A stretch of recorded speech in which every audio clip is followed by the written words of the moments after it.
Pues la inteligencia espiritual es una modalidad de inteligencia, como la inteligencia emocional, como la inteligencia social, como la inteligencia corporal, las distintas formas, que nos faculta para desarrollar determinadas actividades que no están contempladas en las otras modalidades, ¿no?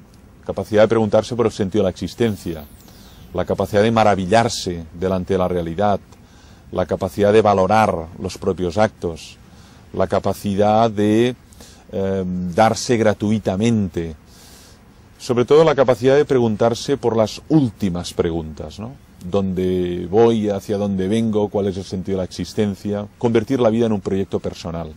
La inteligencia espiritual es muy útil en la vida práctica, en primer lugar porque nos permite tomar distancia. Y eso ya de por sí es muy valioso, tomar distancia respecto a nuestro propio cuerpo, respecto a nuestras propias acciones, respecto a nuestras propias convicciones y principios, ¿no? Nos permite, por otro lado, sentirnos parte integrante de un todo. Y esto es muy valioso en la medida en que permite derrumbar fronteras, barreras, actitudes sectarias. Permite captar lo esencial. Muchas veces lo accidental, lo epidérmico se convierte en frontera, se convierte en barrera, se convierte en obstáculo.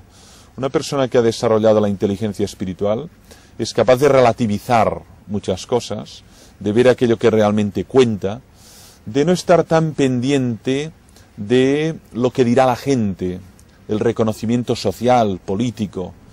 Yo creo que nos faculta para una vida mucho más libre. Y de hecho los hombres espiritualmente inteligentes, que en la historia de la humanidad podríamos identificar figuras como Gandhi o Martin Luther King, o figuras ya en el pensamiento más tradicional como el mismo Sócrates, Jesús, Buda, son figuras que se caracterizan por su capacidad de libertad de opinión, libertad de pensamiento, libertad de movimientos.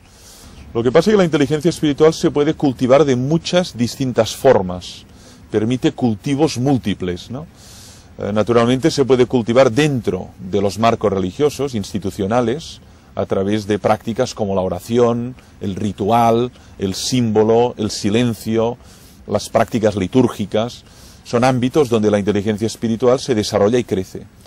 Pero también hay una espiritualidad al margen de las instituciones religiosas, una espiritualidad que se puede denominar laica o seglar, o una espiritualidad abierta a la ciudad y abierta a la vida práctica, y que también permite cultivos y desarrollos, ¿no? La práctica del silencio, de la soledad, incluso el ejercicio físico, son formas a través de los cuales una persona va desarrollando su espiritualidad y va cultivando esa inteligencia que hay en él, que es la inteligencia espiritual, ¿no? Por lo tanto, esta asociación tan directa es una falsa asociación. La inteligencia espiritual nos hace capaces de orar, de pensar, de meditar, de experimentar el misterio, pero eso no es patrimonio exclusivo de los hombres que pertenecen a una religión. La inteligencia espiritual es una capacidad latente, algo que está ahí. Lo que pasa que, como todas las formas de inteligencia, requieren de cultivo. Uno puede poner el ejemplo de la inteligencia lingüística. Todo ser humano, por el hecho de ser ser humano, tiene la capacidad de hablar.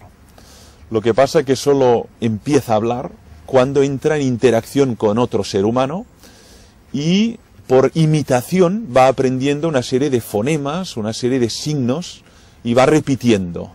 Y al final va incorporando estructuras sintácticas, gramaticales y es capaz de hablar una lengua, la lengua materna. Luego aprenderá otras lenguas, pero en principio es la lengua originaria, ¿no? Lo que pasa es que si ese niño lo hubieran dejado en la selva, como a Mowgli, o lo hubieran abandonado, pues, qué sé yo, en un planeta, no podría hablar, no hubiera hablado nunca. Pues con la inteligencia espiritual pasa lo mismo, necesita la interacción, necesita la estimulación, necesita la vinculación para que se despierte y se desarrolle, ¿no? Y eso lo interesante es observar que por lo tanto hay una educación también de la inteligencia espiritual y que requiere de procesos educativos como la inteligencia lingüística, la social, la lógico-matemática. Uno nace con la capacidad de comprender el teorema de Tales o el teorema de Pitágoras, pero necesita ser educado para comprender lo que es un triángulo, la hipotenusa, el cateto y poder entender un teorema como el teorema de Pitágoras, ¿no? La palabra espiritual no es una palabra neutra, es una palabra que tiene muchas connotaciones y a veces no son connotaciones positivas, sobre todo en nuestro país. A veces se asocia algo así como a lo confesional, a lo doctrinario, incluso a algo anacrónico, obsoleto, o algo que cultivan un determinado grupo de personas, ¿no? En cambio, en otros contextos se habla muy explícita y desacomplejadamente de lo espiritual, ¿no? Como una dimensión humana. Yo creo que se está produciendo un cambio de paradigma. Lo espiritual había sido, casi diría, denigrado, olvidado, básicamente por razones como el materialismo o el positivismo, y en cambio estamos en un tipo de época en que se está reivindicando la espiritualidad y todas sus múltiples formas, ¿no? Ya no entendemos al ser humano solamente como una cosa capaz de pensar o como un conjunto de órganos, de vísceras, sino como un ser capaz de vida espiritual, ¿no? Y eso me parece muy interesante porque es recuperar algo que ya estaba en nuestra tradición desde todos los tiempos, que el ser humano es más que lo que se ve, es más que lo que detectamos a través de los sentidos externos, que hay un misterio en él, que es enigma.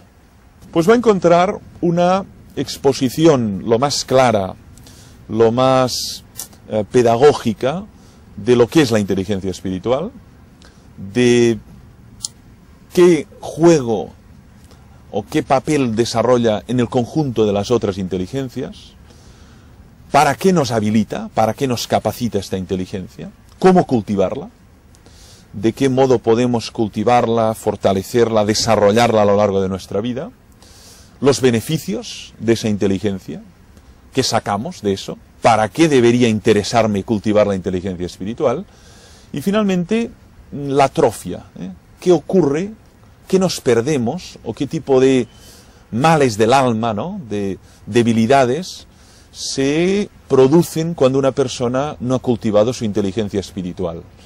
Fenómenos como el sectarismo, fenómenos como el fundamentalismo, fenómenos como el dogmatismo, fenómenos como el vacío existencial, incluso el cinismo, ¿no?